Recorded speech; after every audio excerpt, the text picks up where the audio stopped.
Cause the boys in the hood are always hard. Come talking to trash, we'll pull your card. You know the lyrics. Knowing nothing in life but to be legit. Don't quote me, boy, cause I ain't said, yo, Lay-Bro. I've interviewed a lot of people on my show who are directly involved with the recording of this song and this classic album. If you would like to go down that rabbit hole, go to YouTube search and type in Dusty Vision, Boyz in the Hood. So let's talk about the late, great EAZY, and specifically the song Boyz in the Hood. I remember hearing Boyz in the Hood for the first time and instantly wanted to hear it again, and hear it again. I would go to my friend's house, Ruben Jimenez. Shout out to Ruben Jimenez. He's still out there. I think he lives in Louisiana now. Shout out to Ruben. He introduced me to Boyz in the Hood. And it was on this tape. First of all, let me rewind it a little bit. Take yourself back to, the mid to late 80s. To hear lyrics like Boyz in the Hood was unheard of. We had the Fat Boys. They were doing cute songs about surfing and they were doing movies and stuff. We had Run DMC. The Kings of Rock, There Is None Higher. We had LL Cool J. But none of these guys were touching on the subjects that I heard in this song, Boyz in the Hood. My homeboy Ruben Jimenez, Hispanic dude, is the one who ironically introduced me to the group known as Niggas with Attitude. And I remember asking, what does it stand for? And either him or someone around us nonchalantly told me what it stood for. Niggas with Attitude. Just something that I'll always remember for some reason. I was the only black guy amongst a bunch of Hispanics, but there was no racism around it. It was just, they're called Niggas with Attitude and they make great music. Check this out. So I got introduced to NWA by my Hispanic friends. 11 years old, man.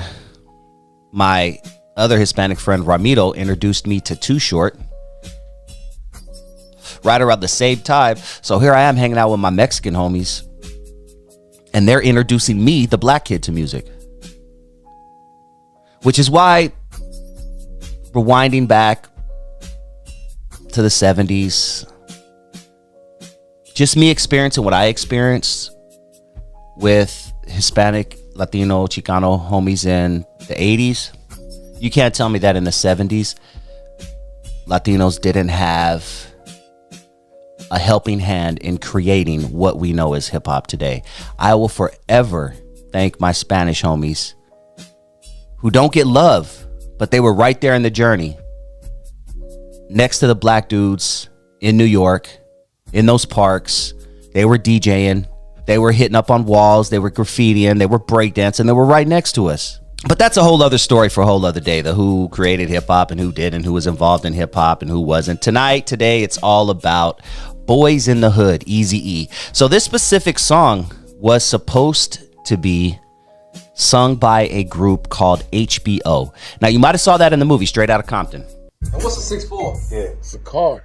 A 6'4" Impala. Yanking is when you jack somebody, man. It's not a big deal. The sound. Yo, man, it's too much cursing for radio play. I mean, besides, who gives a about Compton anyway, right? Alonzo Williams' studio is where Boyz in the Hood was recorded. That's right, ladies and gentlemen. That scene that you saw in Straight Outta Compton when they kick those guys out of the studio and then EAZY ends up trying to do the song and he can't get it right, so he kicks everybody out of the room and all of that. That all happened right there at my boy Alonzo's studio. He still owns the home to this day. I've been to that studio several times. We used to record our show for like 2 years there until COVID hit. They came to the studio and they were some New York cats. No big deal. And I walked up in the studio. Hey, man, your boys is here. And I sat around and kicked it for a minute. I walked back in the house, walking back upstairs. And they was leaving. They wasn't here maybe an hour, if that long. And I never saw them again. That was it. And I man, what happened? Oh, man, they didn't want to do the song. What happened? Man, they don't even know what 6'4" is. They don't know what that kind of shit is.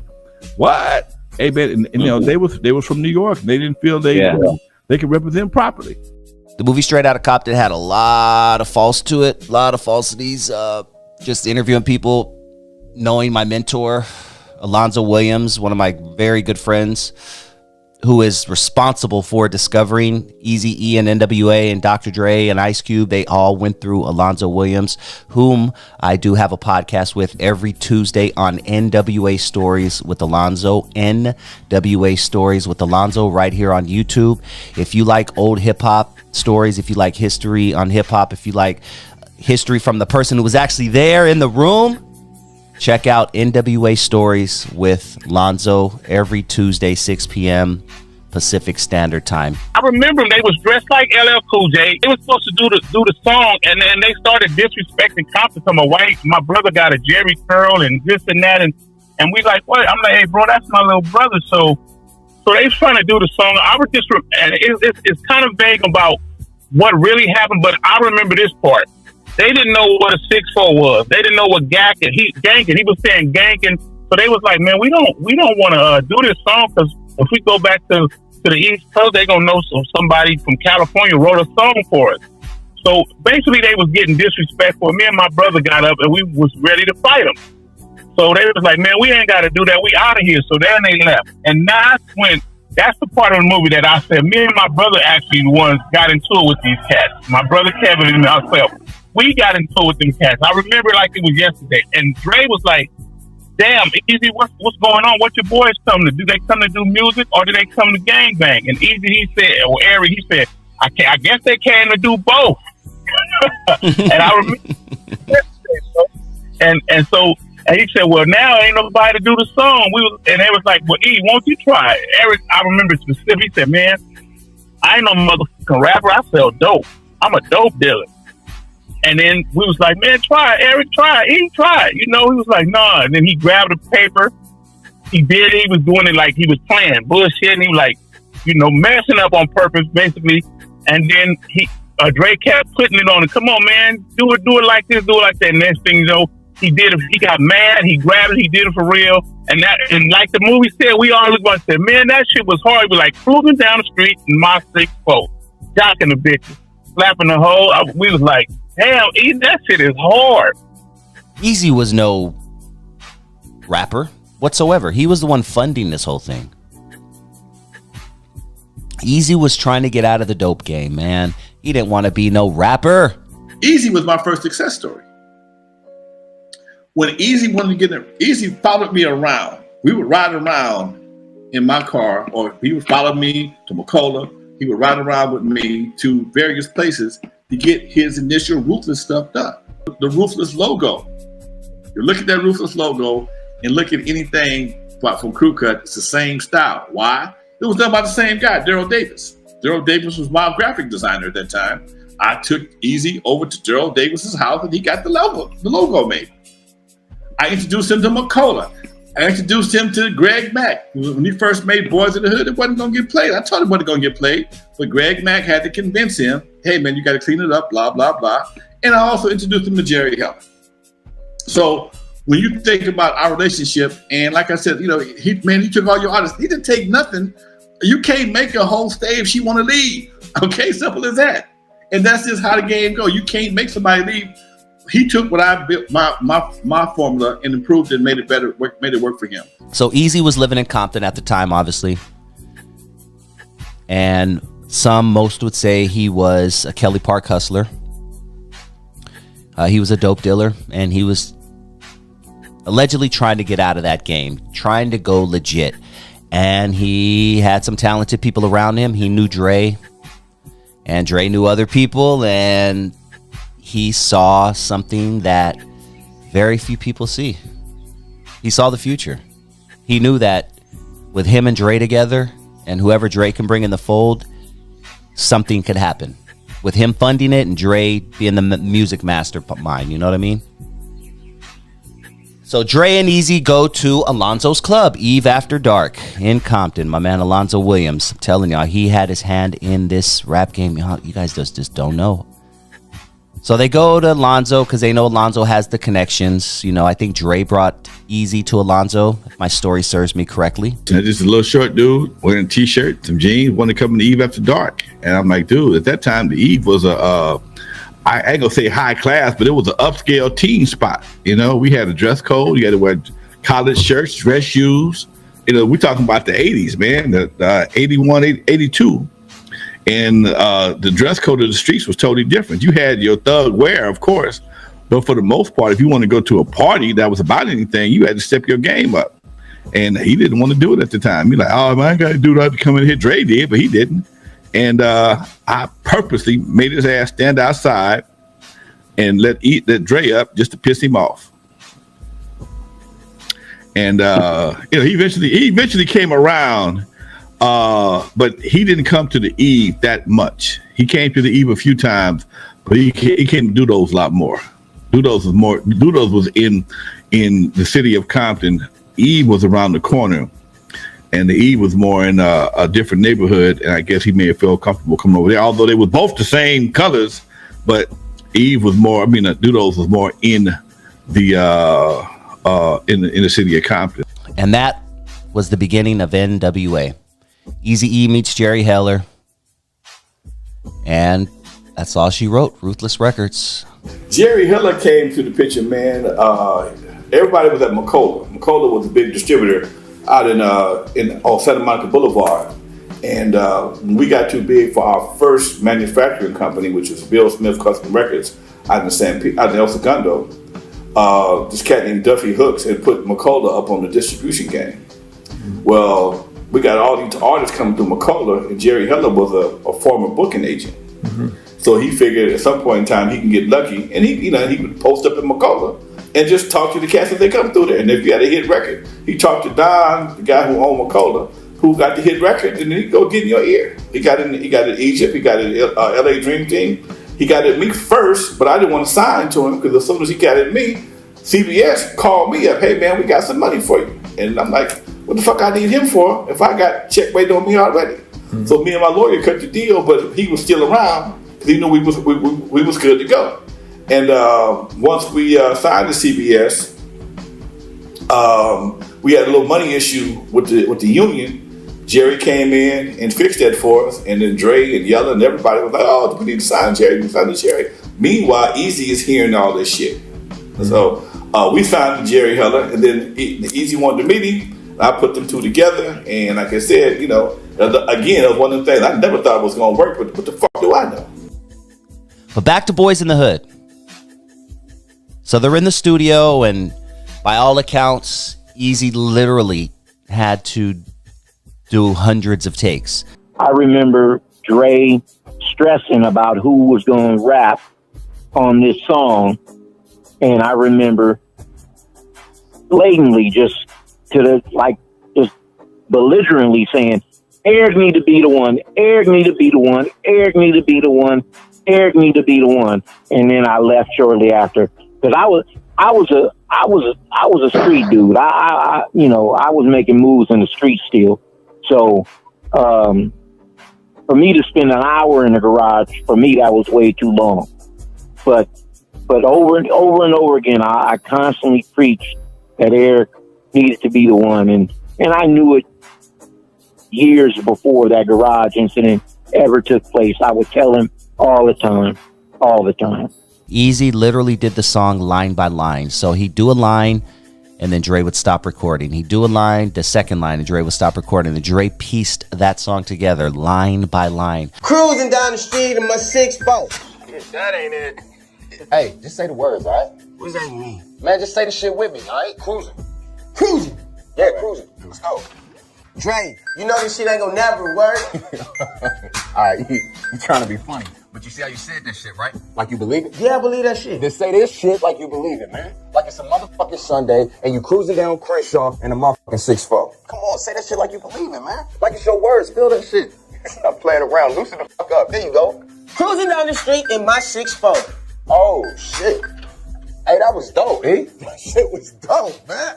Yeah, that's what I'm talking about, man. If anybody knows about 1980s editing and recording, that's not easy. That's not easy. Nowadays, you have your mixing board and your laptop, and it's all right here and one thing. It wasn't easy back then to do that. They had reels and things like that. They had to cut and stop and this. There were no computers and all of this. Dre didn't have all them computers and shit.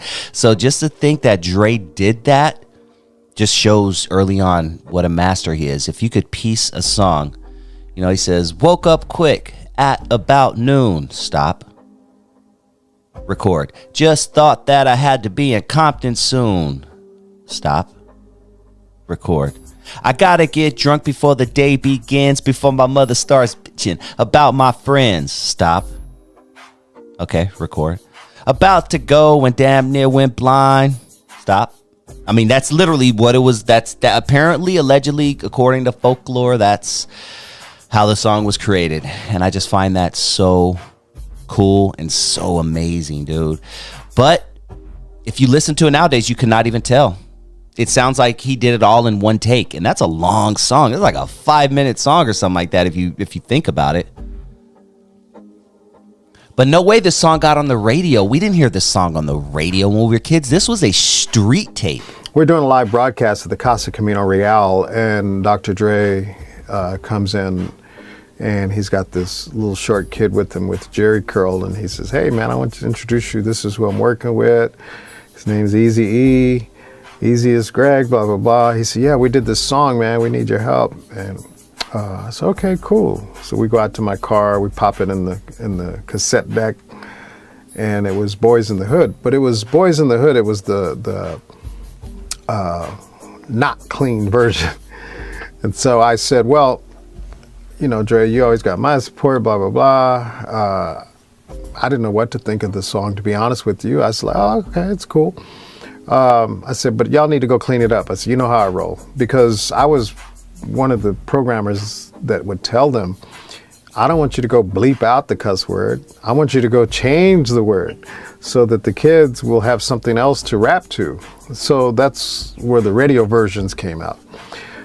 So within 24 hours, I mean, they must have went right back to the studio and changed it up and brought me a radio version of Boyz in the Hood. And I played it, and same day it was most requested. It's like everybody was calling. Everybody loved that record. The only people who had it was if their older brother, or, you know, or somebody, or their older cousin gave it to them or something like that. Like, because we couldn't just walk into the warehouse and buy NWA and the Posse. It wasn't happening. That was a street tape. Everyone who got it when I was a kid, meaning everyone who got it when I was a kid, they got it from someone older in their family. NWA was a lot of groups put together that EAZY wanted to put together, and that was going to make NWA. And the Posse came out later when they added extra songs and they actually put a big old black block over my whole body. Makola always did tricks behind the scenes, period. You know what I'm saying? What was his name? Scotty Jim Takita? Yep. They always did some kind of little shady stuff behind the scenes. You know, it was some money making things for them, but you know, at the same time, when NWA came out, it was supposed to be groups. You know what I mean? Yeah. And me and Candyman was a group. You know what I'm saying? Ice Cube and what was KD, Jinx. CIA. They was all a group. They was CIA. Yeah. You know what I mean? So, you know, it all. And then my boy Chip. Mm-hmm. Then we had DJ Train. You know, and then like I said, Candyman and I. You know what I'm saying? We were supposed to be a group for NWA.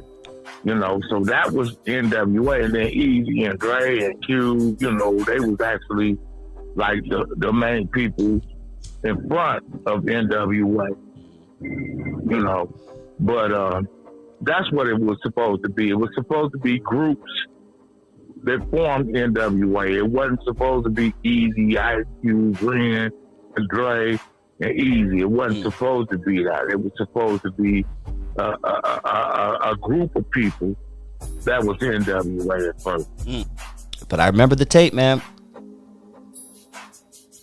And I remember NWA and the Posse and just looking at the album. Let's look at the album.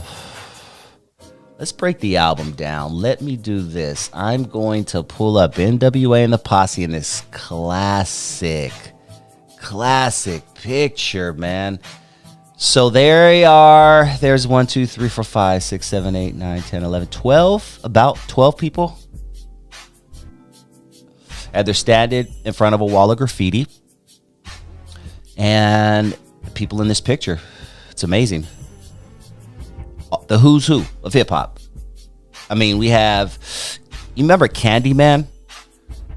Candyman's in that photo. Candyman. Ooh, boy, I love you so. Never, ever, ever gonna let you go. Was it Knocking the Boots? Once I get my hands on you, girl, I do. Tunnel of love is what we're entering. Something in viscerin. Remember Candyman?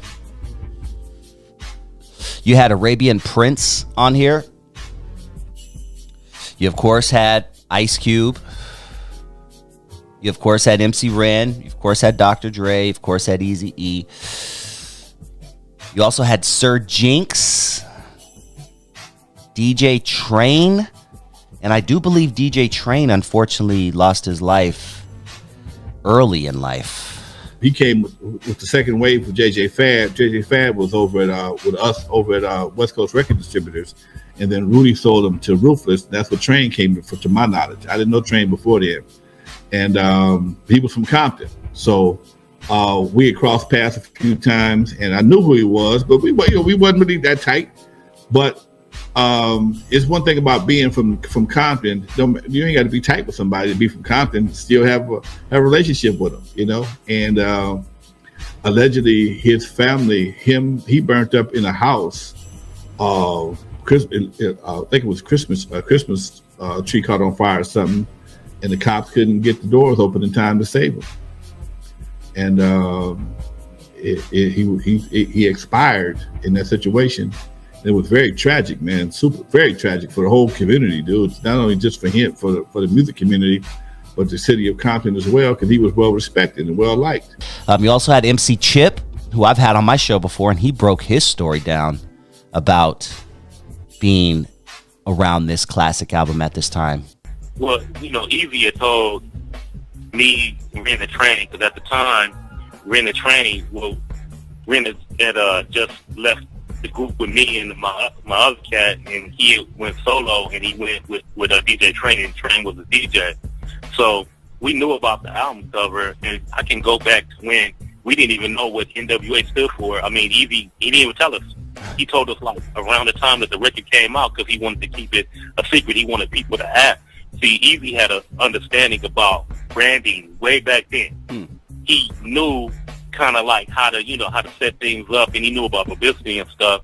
And he was really smart about that. So he, like I said, he didn't tell us. But long story short, yeah, we did the record. We did the album cover across the street from where McCullough Records is. So we walking around, and we crossed. I think it was Santa Monica that was on. I'm not sure it was Santa Monica or Venice, but long story short, we went across the street and we went to the alley, and the alley was kind of like, it was a corner. It was it was the gate. It was, and then he was like, okay, all right, what about right here?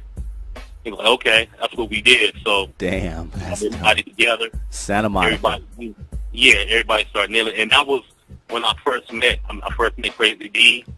I first met DJ Scratch. Like I said, that was the day that I really met them. They was like, everybody was cool. So you just met most of those guys that day? Yeah, I just met Scratch. I kind of knew Candyman a little bit, but I didn't really know him. But like I said, that was the day that I kind of met him. But I knew Cube, I knew Dre, of course. Mm-hmm. I knew like me and Ren. We standing right together on the album cover. Yep. So that was our connection. So. And you guys are dressed the way that NWA eventually decided to kind of go that route. Like I'm looking at you guys. You guys got the white with the black, and that kind of was the trademark, right? Well, I mean, that's how we dressed. That was Compton right there. It was actually, to be honest with you, it was EAZY and Ren's original idea to really rep Compton and to really rep the streets and really do the gangster thing. Dre brought in the hip hop element of it, and he brought the music and stuff. And Cube could write his ass off. So that was like, that was really the main thing. So it was the perfect storm. It was a bunch of guys that were super talented, and, it just happened at the right time. 6 of the 11 tracks on the NWA and the Posse album are from then NWA members EAZY, Dr. Dre, Ice Cube, and Arabian Prince. MC Ren, actually, and DJ Yellow were not part of NWA yet. However, Ren did appear on that cover photograph. The day before, they said, well, we're gonna take the picture about, I think it was about 1 or 2 o'clock. So I had a Jerry Curl appointment. That's when we had Jerry Curl. Mm-hmm. Fresh. I had to go and, get some clothes out the cleaner and all that. So I was ready for it, They called about 9 or 10 o'clock and said, well, we getting ready to go take the picture. And I'm going, I thought they said 1 o'clock. So I threw I had my raggedy Jerry Curl. I had some Fila pants. I just threw on something because we had to go over there, and I thought we had to pick Dre and them up because Dre was staying with Jink, and Ice Cube stayed 2 doors down. So we wound up going up there. We went up there right across the street from McCullough in the alley. We got in the alley, and I wasn't taking the picture. I had my camera, and I was taking their picture. And then Easy came, and he looked, he said, Swag, what you doing down there taking pictures? Get up here. I was like, man, I ain't taking no picture look like this. And he said, no, come on, you look ruthless. I said, I don't look ruthless, I look like a fool. So it was a gang of pictures that they took. It was one, I was in the back. That shit would have been bomb. I'd have loved that. But they want to take me a picture sitting up there looking like a goddamn superhero. So. And here's some more history for you. 4 of the album's tracks were from the Fila Fresh crew. I remember that name, the Fila Fresh crew. And I remember as a kid, before the advent of the internet, like, man, whatever happened to the Fila Fresh crew? But I didn't realize until later that the Fila Fresh crew included a rapper by the name of Doc T, who would soon rename himself the DOC, the Lyrical Beast. We know about the DOC, man. It's getting funky, it's getting funky. Ooh, it's getting funky, it's getting funky. Ooh. Dre actually discovered them in Texas, where a DJ friend of his, Dr. Rock, had invited him to perform at a nightclub where the Fila Fresh crew were performing.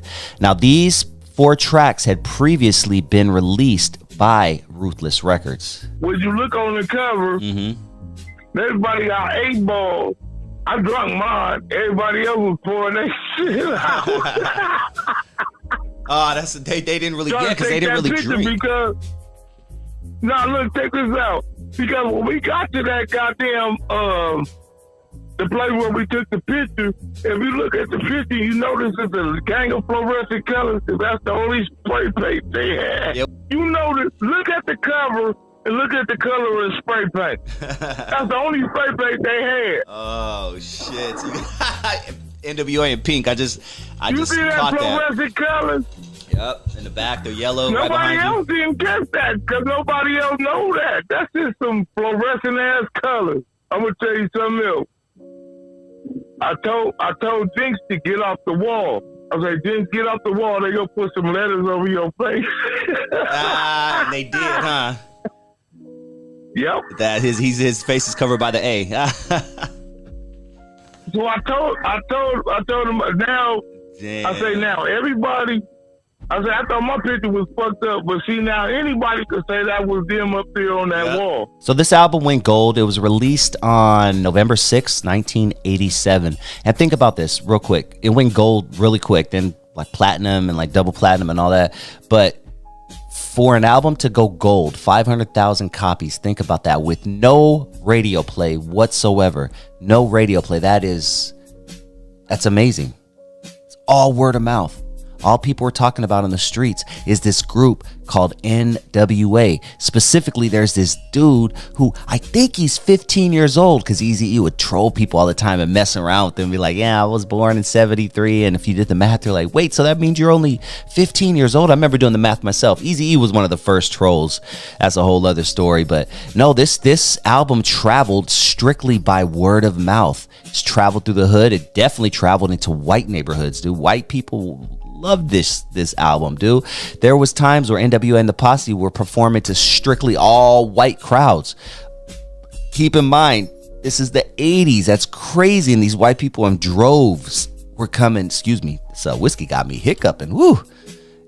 They were coming in droves to check out this group that had the balls, had the gall to call themselves niggas with attitude. I mean, making a record with cussing on it back in 80, 86, 87, no, that's unheard of. You know, your thing was to try to get your music played on the radio. And you pretty much killing yourself by making music with cussing in it, because they're not going to play it, you know? And it wasn't no venue, wasn't no lane for that, you know, and he made the lane for that. He just really expressed, you know, he really did what he wanted to do, and it worked. All right, so there were 11 songs on this album. All the songs were produced by either Dr. Dre or Arabian Prince, or both. Arabian Prince is one person who doesn't get the props he deserves. That will change. But I guess the biggest song on that was Boyz in the Hood, obviously, written by our man Ice Cube. And 8 Ball. I remember 8 Ball. 8 Ball rolling. I was cooling in LA. I was raised in the... So 8 Ball was cool. I remember that. Keep in mind, I was a kid. I had no idea what an 8 Ball is. They were talking about drinking 40 ounces. Old English 800 8 Ball. And I didn't know what they were talking about, but I loved it. I was 11 years old. Like, yeah, pass me the 8 Ball. Dunk the Funk by DOC. See, some of these, I can't even lie. Back then, guys, I skipped through them. I wanted the hard shit. I didn't want any of the electro funk stuff. And no offense to a lot of the electro funk stuff they did, because a lot of this was, am I classifying that correctly? Is it electro funk? But it was it wasn't the gangster. I wanted the gangster stuff. They had a song called Scream. They had Drink It Up. They had Panic Zone, you know, and these are all songs that people, you know, like. Don't get me wrong. People liked, you know, these songs. Don't get me wrong. But LA is the Place. Dope Man, that was one I played back to back. They had Dope Man. Yeah, that's me. Dope Man. I mean, that song right there is just a classic. That's when first thing I learned what a strawberry was. I didn't know what a strawberry is, but here I am, 11 years old, and now I know what a strawberry is. Strawberry is the neighborhood. They had Toughest Man Alive. They had Fat Girl. That was a cool song. I used to like that. Fat Girl. I got a fat girl on my jock. I think that's it, right? There were a lot of Fat Girl songs back then. And then 3, The Hard Way. That was DLC, Feel a Fresh Crew. You know, once again, I skipped through that one. Oh, and then, that's right, they had a B is a B. A bitch is a bitch. Whether you're poor or rich, word up. I talk in the exact same pitch. Now the title don't apply to all women, but some women have a little bitch in them. The type to something, man, Ice Cube was coming with those lyrics, man. Ice Cube was showing you guys his pen game is impeccable. That was a track list. You know what, going back to the album cover real quick. One person I left out. Can't believe I left this person out, but there was one person that stood out in this album cover. The Mexican dude in the front holding the 40 ounce. And if you zoom in really close on the picture, he has a chain with a gun on the chain. And he goes by the name of Crazy D. Shout out to Crazy D, man. That's boy D. Damon, that's my boy, man. Damn. Cause you know, no matter if we don't talk for a while, I always wind up talking to him some kind of way. Mm-hmm. You know, we lose contact because he, you know, because of what he's going through. You know, like, come out here, man, let's do a song. He's like, man, I'm just, you know, I'm going through this, so, you know, we gonna get together, but I know we are gonna get together. The Crazy D. If you notice, we was talking about the beers. I skipped all of that. You notice everybody had Old English and he had Budweiser. Budweiser, yeah. And if I'm not mistaken, I heard that Budweiser was sponsoring him. What? Damn. Just because of that damn album cover. He's the only one that had a Budweiser. It was Old English. And he had that. Now, I don't know. I'm going to have to add that. Hey, that's speculation. So, you know what I'm saying? I didn't never go over his house because even though I had to drink about 1,000 of them to get buzzed, I've been right over his house. Where you at? And my dude Alonzo knows Crazy D. He knew him a lot more back then. Crazy D doesn't do many interviews, if any. We've tried to get him on the show, and it's just unfortunately just hasn't worked out. One day we may have a Crazy D interview, but Crazy D, man, Lonzo knew Crazy D. Crazy D came to the studio, and Lonzo has some interesting Crazy D stories. That motherfucker deserved every letter of his name, Crazy D. He wasn't no bullshit. This motherfucker carried a gun all the time, stayed fucking drunk, and if he liked you, motherfucker, whoever was fucking with you had a problem. If Crazy D liked you and somebody was messing with you, he would take the fade for you, okay? I remember one time we was in the studio back in the backyard, and somebody was doing something. Crazy D pulled his gun out and fired. Pow! Motherfucker, what are you doing? I've talked to Crazy D in the last few months. Last time I talked to him, he was having some health issues, and he was really concerned about his future. I wanted to get him on the podcast. He said, man, I only do the podcast if I can come by the house, man. I want to come by the house and kick it with you. I don't want to do it remote. I'm like, dude, you sure? Because he lives in Vegas. So you're welcome to come by the house, man. But he was really going through some things. He had some serious health issues for a while, man. I'm going to reach out for him, but his number never stays the same. But, dude, if anybody deserved the name Crazy D, was him. But nowadays, he's the most humble cat you ever want to meet, man. He got married, shit, stopped drinking, stopped carrying guns and shit.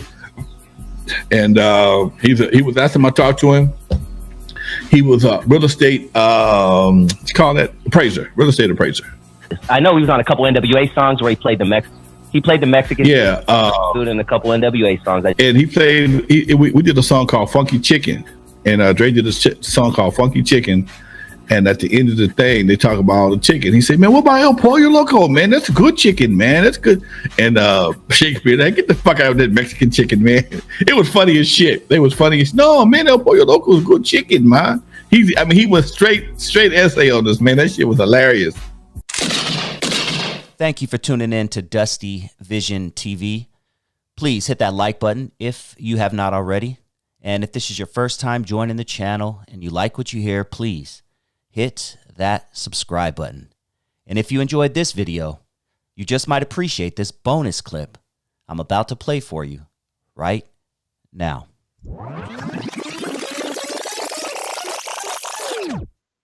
Did you know that EAZY was supposed to play O-Dog in Menace to Society? Think about how different the movie would have been if the Godfather of gangsta rap played O-Dog, who, in my opinion, was brilliantly played by Lorenz Tate. I think a lot of acting in that movie was really bad, just my personal opinion. I've said that before. But I think Lorenz Tate stood out in that movie. And I can't picture another O-Dog. Just seems weird to me because he played that role so well, with the braids and the holding his gat sideways when he busts. But could EAZY have pulled off that role? Let's think about that for a second. This was MC8's first acting gig, and he did a pretty damn good job, in my opinion. I think he did a better job than Kane did. I think he did a better job than the bald dude from Rock, the TV show, did. He definitely did a better job than Eilena's cousin when Alina's cousin was running out of the house looking both ways before he hopped in the ride, then to do their drive-by. Even Alina was a bad actor. Man, that movie was full of bad actors. But I think MC8 did a good job. This was his first acting gig, so could EAZY have pulled it off? I don't know anything about Eazy's acting chops, but musically, he was able to put songs together up until that point. Going back to him trying to record Boyz in the Hood in the studio, recording every single line, stopping, recording a line, stopping, recording a line, stopping. For anyone who knows or has produced a song, knows that was probably hell for Dr. Dre. Recording, not only recording, but editing and everything after that. So if EAZY was able to do that with Boyz in the Hood, maybe he would have been able to act. I mean, most people would say that NWA was an act. Most of them. EAZY might be a different story on some levels. Red might even be a different story, but most of them didn't do what they said they were doing. Like, none of them were doing what they were saying they were doing in songs. Cube definitely wasn't like that. No disrespect. Cube was not like that. Dre was not like that. Yellow was not like that. So they were acting. I mean, they were technically acting. NWA was acting. So could EAZY have taken that to the big screen? How crazy would that have been to see EAZY as O-Dog? I don't know. Lil EAZY. He would have brought a different character to it. He wouldn't have brought the vibe that O-Dog brought to it, the vibe that Lorenz Tate brought to it at all. Would the movie have been as successful? Because I think O-Dog is the reason it gave O-Dog and MC8, in my opinion, gave the movie the most authenticity. Because I just didn't believe the other actors. Sharif, the football player. I don't remember the football players. Is it Stacy? See, I don't even barely remember his name. You know who did a good job in that movie is Saphir. That's right. Legendary West Coast MC Saphir. What role did Saphir play, Dusty Vision? Saphir played Cousin Harold. All Cousin Harold wanted was some Jack in the Crack, man. And that Jack in the Crack took his life, man. R.I.P. Cousin Harold, man. I still cry to this day. I think about you, bro. No. Because he was from Long Beach. So I thought that was kind of cool. When Kane was introducing him, my Cousin Harold, he stayed out in Long Beach. I was like, yes.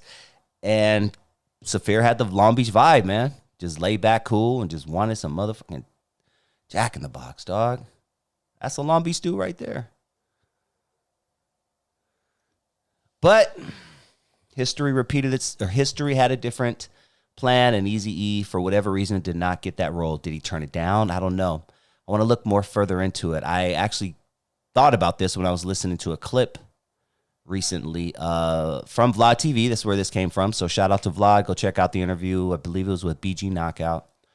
BG Knockout was talking about EAZY, and he randomly mentioned that EAZY was supposed to play O-Dog in Menace to Society. I think it would have been dope. But would it have been the same movie? I guess we'll never know. What do you guys think? Do you think it would have been a better movie with EAZY? Or do you think Lorenz Tate did the damn thing? Let's see. What's another clip? The next clip that comes to mind is one that I remember and one that I was so excited for. I was so excited for this. I recorded it. And I watched it 100 times. But when Snoop Dogg was slated to come on Arsenio Hall for that week, that's all my life was about. My life was based around watching that. And I do believe it came on a Friday or something like that. So I was able to watch it as it was live. I do believe. Someone look it up. For some reason, I feel like I remember it came out on it was a night where I could stay up to watch it. Otherwise, I would have to press record at my bedtime and then use the whole videotape just to get that little bit of Arsenio Hall. Long, you guys don't even know what you got now. I can watch anything I want to at any time on Netflix. I can binge watch. We couldn't binge watch jack. If you missed the Arsenio Hall show, you missed the Arsenio Hall show, and you just might never see that episode again until 2014, until YouTube comes out. But let's go to Snoop Dogg on Arsenio Hall. Classic time. All good. You seem in a very positive mood, man. Yeah, it's straight. I mean, I'm blessed. I'm happy. That's called chronic. Doing what I want to do. Yeah. Say, you seem in a positive mood, man. That's called the chronic, player. She also told me something very interesting. She said when she knew you, they called you Snoopy or Snoop. Mm-hmm. And she said you were one of the nicest gentlemen she's ever met. I also talked to a lady at the label who says you're one of the nicest people she's ever worked with. Snoop always been a ladies' man. Snoop always been a ladies' man. I think you're just incredible to be around. It's so real. I mean, the people. Snoop is wearing a Toronto Maple Leafs jersey, and that thing back in the day was the shit. But I'm bringing it to you live and direct, like the news can't give it to you because I know it. You know what I'm saying? And they just scared of it. Yeah. So, like I talked to you earlier about, because I had read that you were in the church choir when you were little. But sometimes when we read or see the news, we don't know what's true. Now that's true. In that same paragraph, they talk about gang involvement. Is any of that true? Yeah, that's true. I mean, it was like a certain part of my life in which I took the wrong route, more or less, and drifted into the wrong side of life. But I mean, I was blessed enough to bank back off of that and still be alive and get a chance to do something positive, and I took that chance and did what I had to do. Yeah. Long Beach in the motherfucking house. So that's something that I think is very important to your young fans out there. You had those kind of problems when you were young and you pulled yourself up out of it. How about the drug involvement that they talk about? Yeah, I mean, I was involved with all that type of things. I mean, it was in my neighborhood. It's in everybody's neighborhood who was living in the same type of area I was living in. On the back of the CD, you got... Oh, yeah, the Chronic. I don't care. I mean, it's all good. The Chronic. I was on Dre's album. Dre's album was the Chronic. It symbolized the Chronic. We put it down. Woo-wham, everybody know what time it is. It's on my chest to the fullest. I mean, Chronic was the good bud back in the day. Now I wouldn't touch Chronic with a 10-foot pole, but back then... You know what I'm saying? Like it, love it, appreciate it, and get down with it. The Chronic was the shit. $20 for a little ass bag. Little bag, bro. Did you read the Newsweek article? Yeah, I read it. When you read these things, what do you see that you just hate? Like, have you ever wanted to contact a journalist and say, this ain't me? Things I hate is when people like Reverend Butts shoot game over the TV rather than shooting game over the telephone. Oh, yeah. You know what I'm saying? You would the Reverend, I guess... Yeah, they were dealing with a lot of censorship at this time. If you don't know, Two Live Crew, Dr. Dre, Snoop, they were buying their CDs and running them over in the street. It was a bad time. Black man, you know what I'm saying? He's a powerful leader, a preacher more or less. He's supposed to school me. Don't patronize me and put me in the media crushing my CDs because you making me money. You bought that CD, then you ran it over. Exactly. I remember thinking that. I remember thinking that same exact thing at that time. The legal situation that's going on, how much of that can we talk about? I know litigation is kind of complicated. Well, basically, the album is doing good. I want to thank everybody out there for buying the album. Yeah, Snoop ain't trying to talk about that trial. This is when he was going through that trial for that thing. I mean, like I said, the album. Yeah, Snoop couldn't talk about any of that during this time, for sure. I mean, he was literally fighting for his life right now. I went to Washington recently to talk on the Hill with Louis Stokes about violence in the inner city, trying to get money to do some things. And what one of the politicians said to me was that, Arsenio, don't you think it's the fault of your colleagues, some of the people in the film industry, on television, the rappers? What do you think about politicians who blame the condition on art? Break it down, Snoop. Crime's been going on before art's been going on. So you got to look at it like that. Before anybody picked up the microphone and said, I'm gonna make a rap, people was getting killed. You understand what I'm saying? It's like they trying to find an excuse when the problem is really lying where they lay at. You know what I'm saying? They making it like we the problem. We not the problem. We trying to solve the problem by bringing these problems to your face so you can understand and see exactly what we go through. Tell them, Snoop. Would the album with the CD have done as well without the controversy in your life? You asked the peoples in the crowd. Yeah, Snoop was always hard. I didn't know nothing about the controversy that was going on at this time, and I still loved him. Of course, they love. But yes, that is Snoop Dogg on Arsenio Hall. There's much more if you want to check it out online, man. Another classic moment. The other thing that people don't know is I had a deal for Eric, or a speaker deal, way before the Beat. It was with a company called Aura Systems, who probably had the best speakers out there. And we signed a deal with them where they were going to make what's called a bass shaker and a speaker with Eazy's name and Ruthless Records on it. Okay. But Easy, then he did a couple of tracks for them, but then he got sick and passed away. And the other people that I brought up to see the speakers was Jimmy Iovine. I took him up there, and then he ends up doing a deal with the Beats. Yeah. Right. But I introduced him initially to speakers. That Beats deal for Dre was huge. It made him hip hop's first billionaire. How interesting that would have been if that would have been Eazy-E back in the day with his headphones. Because Eazy had a headphones deal that he was working on as well. And it makes sense. I mean, artists, rappers especially, we love our headphones. Whenever we want to get a good indication of how a track sounds while we're working on the music or working on a beat or something, we put on headphones. We listen for that 808. We listen to see if that snare comes out good. So it only makes perfect sense that a rapper would be involved with headphones. But those Beats by Dre's were everywhere. I don't see them too much more anymore, unless they maybe just took off the logo or something, because it seems like, I don't know, 5, 6, whatever years ago when they first were real popular, those Beats by Dre's were everywhere. And then, of course, people started getting robbed for them, and yeah, kind of like Jordans back in the 1980s. Oh, Beats by Dre, big old B right there. Yeah, I know those cost a couple few $100. Let me go and stick this person up. And that's exactly what happened. Unfortunately, a lot of people were losing their lives for Beats headphones. I never cared for Beats headphones. I have my own personal reasons why I use the headphones I use. I like Sennheiser. I like German products, and as well as Japanese. I love Sony. To me, there's nothing better than a good Sony.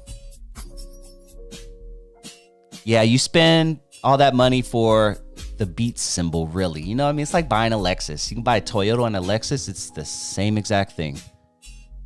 A Toyota and a Lexus are the same exact thing. The only thing that makes the Lexus $20,000 more is that L that they put on the trunk and the front of the hood. That's the only thing that makes a difference. Underneath, a Toyota Camry, just as good as a Lexus. Facts. That's how I always felt with Beats. And I'm not knocking Dre's Beats, whatever. I'm not knocking it. He's already made his $1 billion. He don't care what my dumb ass has to say. But I've never been a fan of Beats. I have my own reasons, but that's just my personal opinion. But how cool would it have been if Eazy would have got to be hip-hop's first billionaire? Guess we'll never know. R.I.P. to Eazy-E. And I hope you're enjoying this interview with Mike Klein. I'm releasing a part each day, so you can check it out piece by piece, just a little bit here and there. But if you want to check out the full interview, what I need you to do is I need you to go to the description. There's a link in the description. I want you to click on that link that's in the description. And I want you to subscribe to NWA Stories with Lonzo. And I want you to enjoy the full interview with Mike Klein, head of Ruthless Records Security and Business Affairs. This man is no joke. He knows so much about the industry at that time. And he was running Ruthless Records. When I say running, everyone thinks Jerry Heller was the man. No, this guy fired Jerry Heller. That's right. You heard that right. This guy fired Jerry Heller. So, that being said, you see how big of a deal this guy is. Mike Klein. Now, please, I want you to do that. I want you to go to NWA Stories with Lonzo. I want you to check out the full interview there. But before you do that, I want you to stay your butt here just for a couple more minutes. I want you to please hit that like button on my channel. Go on and smash that like button. It helps me out, helps the algorithm, lets YouTube know that I exist. So just smash that like button. That's all I'm really asking you. And if this is your first time joining the channel and you like what you hear, you appreciate what you hear, please hit that subscribe button. I could say Suave really helped us with that. Suave is the manager. He managed Exhibit, the Licks. He mainly managed the Far Side, though. And Big Boy from Power 106 was the bodyguard for the Far Side. Uh-huh. And so we would roll on tour. It'd be Big Boy, Fuzzy, Far Side. And we would kind of piggyback Far Side because Suave was, down with Tone Loc and Law and all them.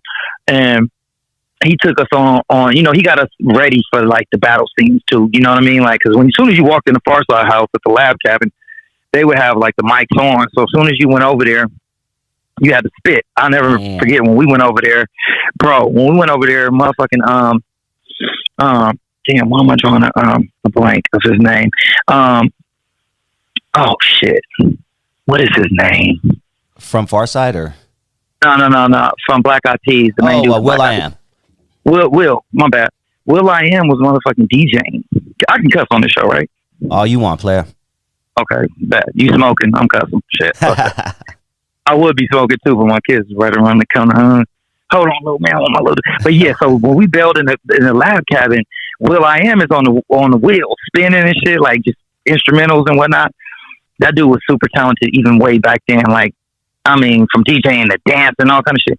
And then they put the mic in your hand as soon as you couldn't even come over until you flow first. Damn. You walked in the door, boom, here go the mic, get to it. It was like, damn, nigga, what you gonna say?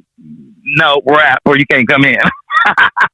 So, that was dope. Cass was like just rapping. I remember all the DAT tapes. Back then it was DAT tapes. And it was like, here goes so-and-so, Red Man, this person, that person that came through the lab cabin. I was like, damn, like hella motherfuckers that went through there. You know what I mean? And they had dads. I wonder what they did. What I would love to ask Lip or Roma and them whatever happened to them tapes. But they would make cats freestyle, and that was just that era. You know what I'm saying? It was hip hop was fresh and new, and had only been around for what at that point about 15 years, maybe from 70. Yeah. So the battle era was and the freestyle era was like big. Like that was. We came into that era, and the West Coast having a hip hop voice, not just a gangster hip hop voice or gangster rap voice. It was, hip hop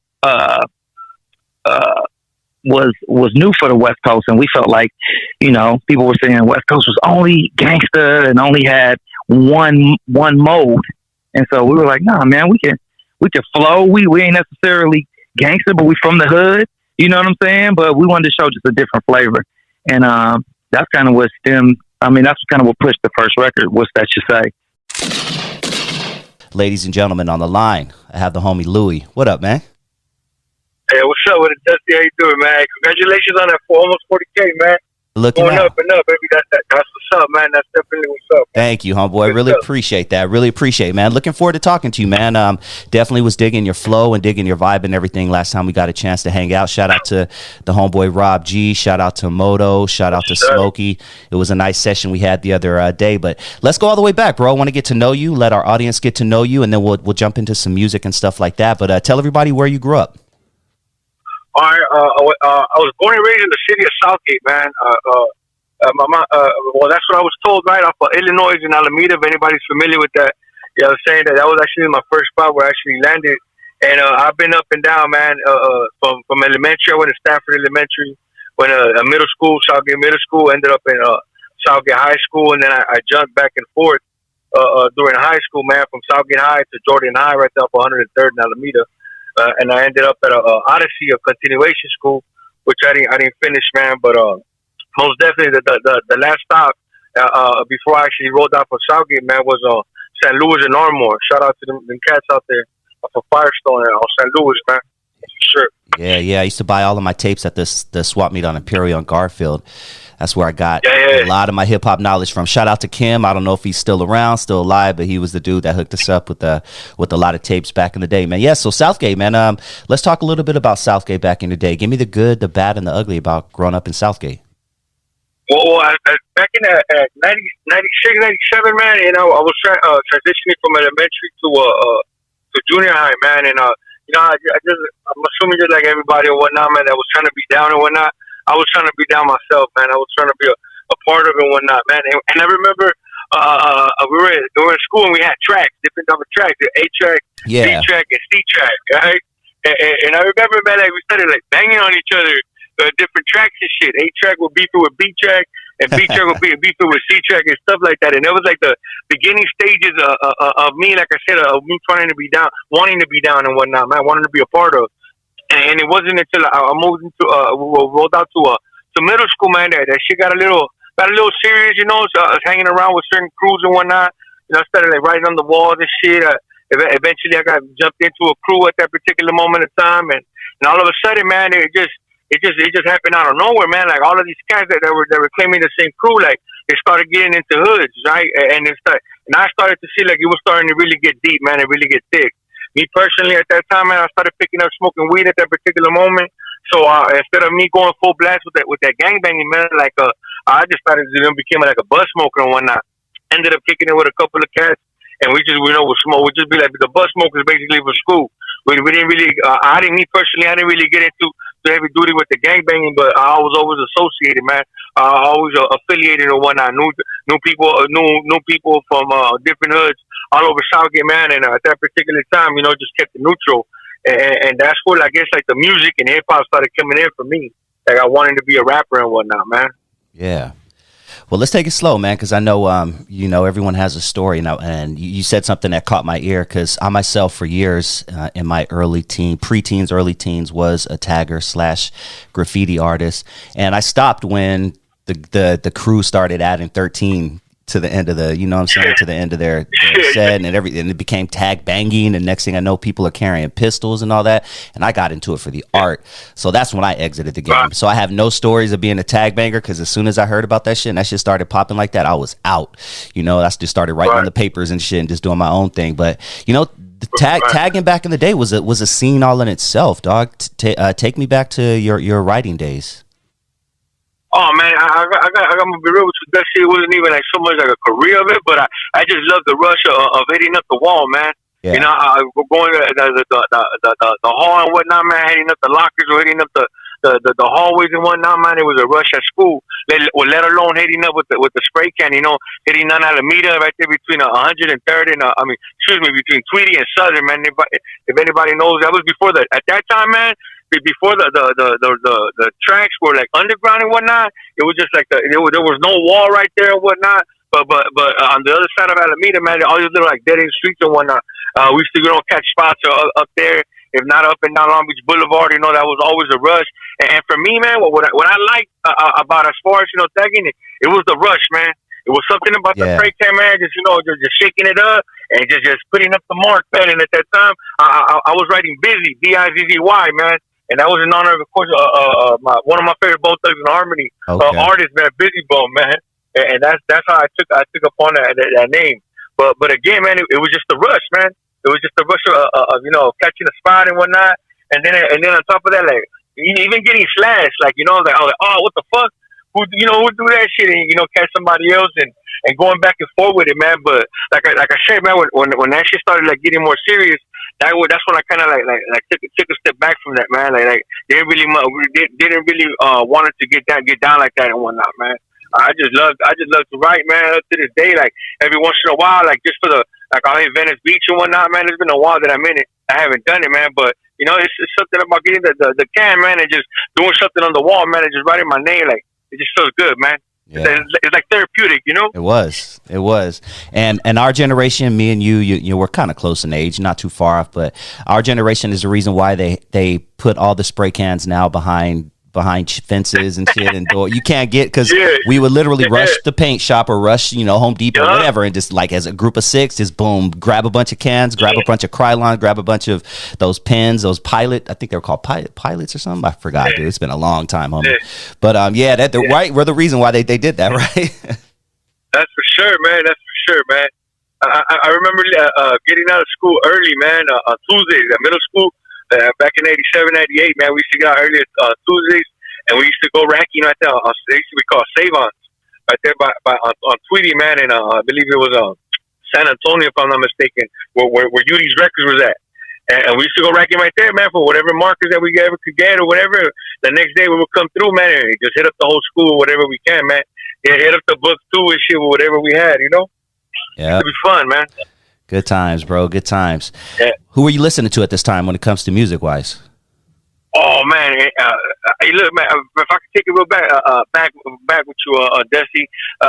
The first time I fell in love with music, man, and I was a little kid. I was about 3 or 4 years old, man. And I remember listening to fucking George Clinton, man. Okay. Somebody was bumping that shit next door, and that shit scared the fuck out of me, bro. The freak of the week type shit.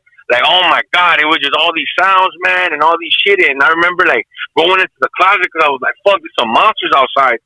You know, it was just banging, bro. And that with that, man, like I fell in love with just the sounds, man. You know, just hearing different sounds and whatnot. Grew up. I remember listening to the Chronic, man, back in 92, 91, 92, if I'm not mistaken, man. I remember seeing the CD. It was I thought it was like a fucking tree, bro. I didn't even know what bud was at that time. You know, so when I looked at this shit, I'm like, what the fuck is this tree leaf on this fucking CD? It was my uncle's CD, and I put that shit on, and I remember playing that shit, man. I think it was Let Me Ride. Piatch, you know what I'm saying? And I was like, oh shit, what the fuck? Who said a bad word? And I fell in love with it, man. Obviously the next coming year was Snoop Dogg. The Dogg Pound at the time was all like West Coast stuff, like Warren G, you know what I'm saying? All of that. I didn't really get into much of East Coast, man, until I hit like the 7th and 8th grade, man. That was about 97, 98 and whatnot. And I remember, I don't know if you recall, man, the movie Belly. Belly came out, man. One of my favorites to this day. Shit, brother, hell yeah. Man, that was with the whole New Yorker shit, just like kind of like swept. At least for me, kind of swept me up. I can't speak for everybody around here, but I like the flavor, man. I like the style. I like what they was doing, man. And DMX and Nas was one of my favorite rappers at that particular time from the East Coast, man. So you know, obviously Wu-Tang, you know, was in the mix and whatnot. You know what I'm saying? And man, it was just lovely, bro. It was just something new for me, man. Besides the West Coast shit, you know.